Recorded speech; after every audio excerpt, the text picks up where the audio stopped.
a no. That is a huge red flag where you get to say, nah, no more chances. This is not my person.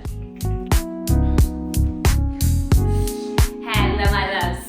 Today, dating red flags and also green flags as well. If you are a woman that keeps attracting the wrong man, you need to hear this video. I am coming at you with so much experience in dating and relating, constantly being in this hyper-vigilant state of worrying about how I'm coming across and second-guessing myself and wondering what it is that I need to be in order for this man to say yes to me. But more often than not, so many women who are in that hyper-vigilant state, they stop and don't ever ask themselves, do I choose him? Do I actually want this man? Am I actually interested in him? So what I'm gonna gift you in this video is we're gonna look at the red flags, what red flags are, the key ones to look out for, the green flags, which are the key ones to look out for. And we're gonna talk a little bit more about chemistry and also how to hold your boundaries. So firstly, my love, if you are in this experience where dating is feeling really hard, it's feeling really stressful, it's feeling really confusing, and you're putting yourself either A, out there and finding constant challenge and constant rejections or constant meeting of men that you are not aligned with, or you do the opposite and you completely avoid dating altogether. You just can't even muster up the energy to even know where to start and how to start. So you constantly distract yourself.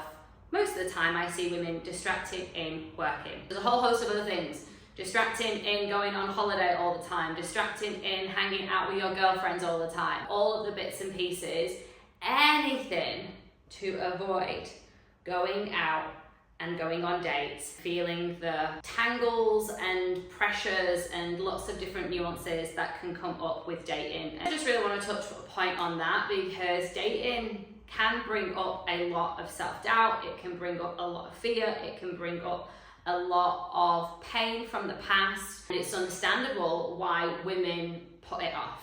That all being said, so many women, especially if you are in the age bracket that I'm in, where you're almost 40 and you're ready for partnership, you're ready to meet your person, I know that that deep desire can come with so much pain and longing and ache. And honestly, if we don't fully give ourselves the chance to put ourselves out there, to really honor the desire that we have, the desire is partnership, the desire is meeting someone. If we don't really honor that, then it is self-abandonment. It is honestly not choosing ourselves. There is a part of us that's saying, yes, we're ready, we want that. We're ready to do whatever it takes. We're ready to go to the places of fear. We're ready to go to the little girl who's feeling like still some rejection and abandonment from her past, and we're ready to heal those parts. Which is why I honestly truly believe that dating and relationships are our biggest teachers and our biggest lessons and gifts in life if we say yes to them. Now, that being said as well, this doesn't mean that you immediately need to go out there and go on a million dates and be on every single app. Full transparency, I came off the apps probably about 2 months ago because I was like, I'm not using them. So if I'm not on them, then my person clearly isn't on them either. And instead, I'll get into a little bit this later on, it opened up a whole new paradigm for me where I was basically now in this space of like saying yes to organic, putting myself out there in the big wild, crazy world out there. But firstly, I want to get into these red flags. Red flags are when you are in an experience with someone and they are presenting things that do not feel good for your system. This can be very, very wide and varied depending upon you and your unique system. So for example, a red flag for you specifically might actually not be a red flag for me. However, there are common denominators which I would say to every single woman that is a red flag. You get to sit with, is that honestly a red flag for you? And if it isn't, you get to start looking at why. The number one is ghosting. If a man rejects you by way of ghosting, and there's nothing wrong with rejection, right? Rejection is a beautiful thing where someone's honored their no. However, if they have done it by not communicating to you and simply just cutting the communication with no explanation and have basically left you on unread, that is a no. That is a huge red flag where you get to say, nah, no more chances. This is not my person. And you get to be with whatever comes up for you by way of sadness, the ickiness of being rejected by this person and all of things. You get to really honor your emotions that come up with the ghosting. But the key thing is that he is just not your person, and his actions have proven that. Cool, he's disqualified himself. Another red flag is inconsistency. Hot 1 minute, cold the next, 1 foot in, 1 foot out. I don't know if this person likes me or not. They're kind of showing up and they're kind of not. If it's leaving you in a state of confusion and his behavior and his actions and his follow through is inconsistent, that is a red flag, because someone who is truly devoted to you, someone who is in integrity with you and your relationship, and then ultimately himself, will be consistent. He will want to see you. He will want to message you. Maybe not every 5 minutes, but he will want to message you. He will want to have communication with you in your energy. And then another red flag is avoidant behavior. Depending on where you are in the relationship and the dating experience, if he's avoiding having big conversations, let's say you're connected and you're saying yes to each other, you want to explore more, and it gets to a point where he's not sharing how he's feeling, or he's not sharing what he wants, or he's not sharing any of his past. And obviously we don't need to go all in 100 miles an hour and have someone share every single dark secret. However, you want some tangible texture of a human with the emotion, someone who's offering themselves to you, someone who's opening their heart and being vulnerable. Why? Because that's a solid foundation for a really connected relationship. I'm going to assume, because you're in my space and you're swimming in this pool with me, like, you want depth, you want richness, you want someone who's going to really like go to the conversations and the places that you're not going to find on ChatGPT. Red flags, they're the key ones that I see, the common denominators. You can have other red flags that are more personally unique to your system. For example, for me, someone who values time versus values things, that is a standard for me. If there is someone who's like extremely materialistic, that's a red flag for me. That's more nuanced and more personal. Let's talk about green flags. Let's talk about something good now. The green flags are the opposite of red flags. The pointers and the anchor points of safety. That's when you know that you're playing and you're dancing with a human who is connected to themselves. Emotional availability.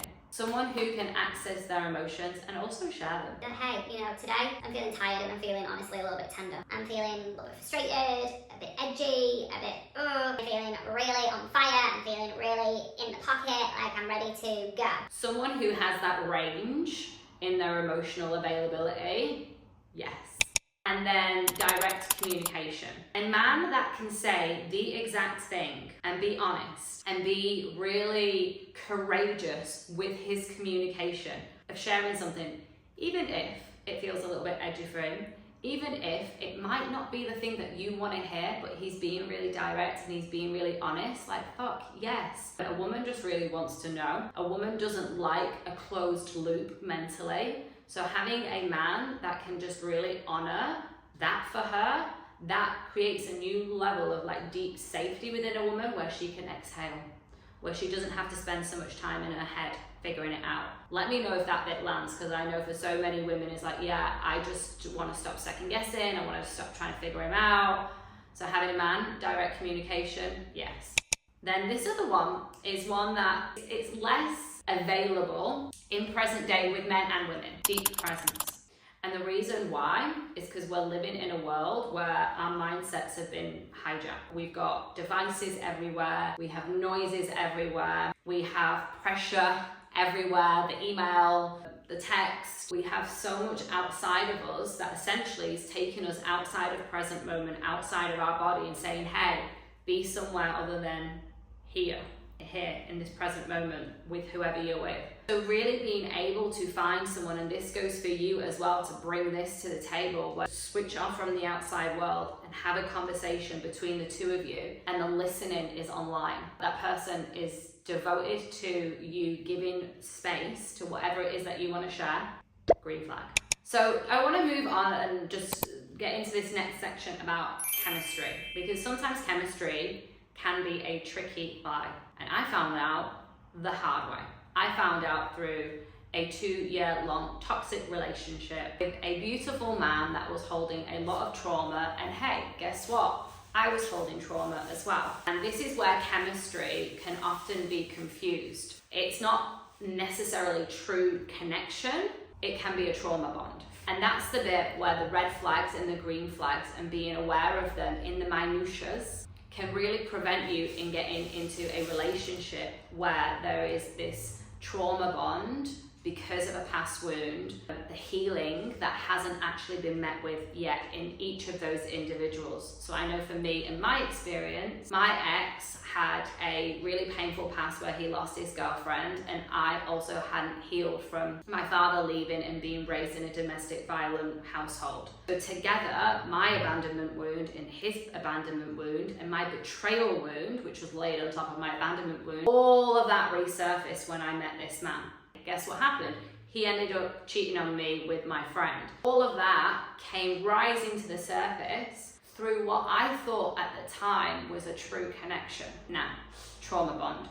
Why do I know that? Because there was so much pain and so much suffering, and there were so many red flags. That's why red flags and green flags are so deeply important. I want to move into the conversation around raising your standards and not your tolerance, because it's really easy to think that you've got high standards when actually your expectations are high, or equally you don't pay any attention to what you want and what you need, and you tolerate less. You don't actually give yourself a moment to be like, oh, does this feel good for me? What do I need in this moment? What do I want? So it's so easy to then self-abandon. We start accepting less. We start accepting breadcrumb behavior, giving them second chances.